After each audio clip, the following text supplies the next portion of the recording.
সরকার, এই সরকারটির প্রতি মানুষের আস্থা ততই কমে যাচ্ছে। রাজনৈতিক চাপ, নির্বাচন, আওয়ামী লীগের বিভিন্ন ধরনের অ্যাক্টিভিটিস সব মিলিয়ে এই সরকার তার জনপ্রিয়তা হারিয়েছে।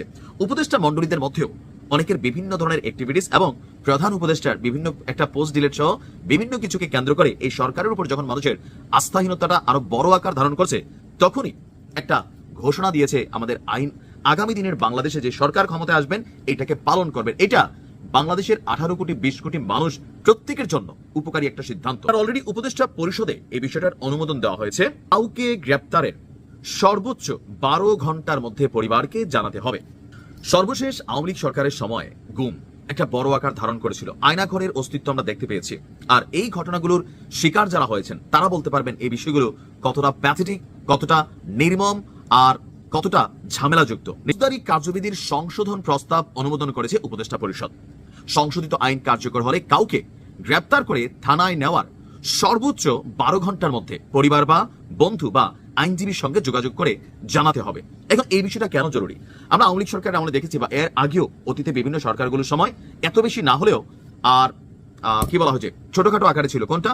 মন চাইলেও সাদা বা সিভিল ড্রেসে রাস্তাঘাট থেকে মানুষ ধরে নিয়ে যাচ্ছে, এরপর 2 থেকে 4 দিন আর খবর নাই, 10 দিন খবর নাই, হঠাৎ করে খবর আসতেছে যখন মিডিয়ায় ভাইরাল হচ্ছে যে লোকটা গ্রেপ্তার হয়েছে, তাকে র্যাব, পুলিশ অথবা গোয়েন্দা সংস্থাগুলো তাকে আটক করেছে। এই সময়টা পরিবারটার সাথে কি ঘটে? পরিবার যখন জানতে পারে আমার ছেলেটা, সন্তানটা, ভাইটা, জামাইটা পুলিশের কাছে আছে, মানে নিরাপদে আছে, কিন্তু যতক্ষণ পর্যন্ত এই তথ্যটা না পাচ্ছে বিভিন্ন জায়গায় বা বিভিন্ন সংস্থাগুলো নিয়ে জিজ্ঞাসাবাদ করছে, সময়টা একটা পরিবারের উপর একটা মিনি কিয়ামত চলে। প্রধান উপদেষ্টা অধ্যাপক ইউনূসের নেতৃত্বে আপনার উপদেষ্টা পরিষদের বৈঠকে ফৌজদারি কার্যবিধির সংশোধন প্রস্তাব অনুমোদন দেওয়া হয়েছে।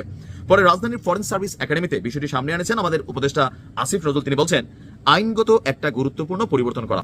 ইতিপূর্বে আমরা সিপিসি বা দেওয়ানি কার্যবিধি পরিবর্তন করছিলাম বা সংশোধন করেছিলাম, আর আজকে আমরা সিআরপিসি বা ফৌজদারি কার্যবিধির সংশোধন করেছি।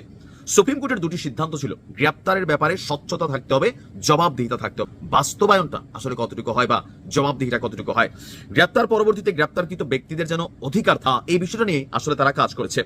তা আমার কাছে মনে হয় যে যেই পুলিশ অফিসার তাকে গ্রেপ্তার করবে সেই পুলিশ অফিসার তার ক্লিয়ার আইডেন্টিটি আপনার থাকতে হবে বা দ্রুত সম্ভব গ্রেপ্তারকৃত ব্যক্তির পরিবার বা বন্ধু বা আইনজীবীকে যোগাযোগ করবে এবং জানাতে হবে যে গ্রেপ্তার করেছি আমরা এই কারণ, যত দ্রুত সম্ভব করতে হবে এবং কোনো অবস্থাতেই 12 ঘন্টার বেশি সময় সে পুলিশ অফিসার নিতে পারবেন না, এর মধ্যে তাকে জানাতেই হবে। ইভেন গ্রেপ্তারকৃত ব্যক্তির শরীরে যদি আঘাতের চিহ্ন থাকে বা গ্রেপ্তারকৃত ব্যক্তি যদি বলেন আমি অসুস্থ বোধ করছি, অবশ্যই সঙ্গে সঙ্গে তাকে ডাক্তারের কাছে নিয়ে প্রাথমিক চিকিৎসা দিতে হবে এবং একটা মেমোরেন্ডাম রাখতে হবে, বিস্তারিত তথ্য থাকতে হবে, কাকে গ্রেপ্তার করা হয়েছে, কেন গ্রেপ্তার করা হয়েছে, কি অভিযোগে, কোন আইনে তার পরিবারের কারোর সঙ্গে যোগাযোগ করা হয়েছে, কে গ্রেপ্তার করছে, ডিটেইল একটা থাকতে হবে।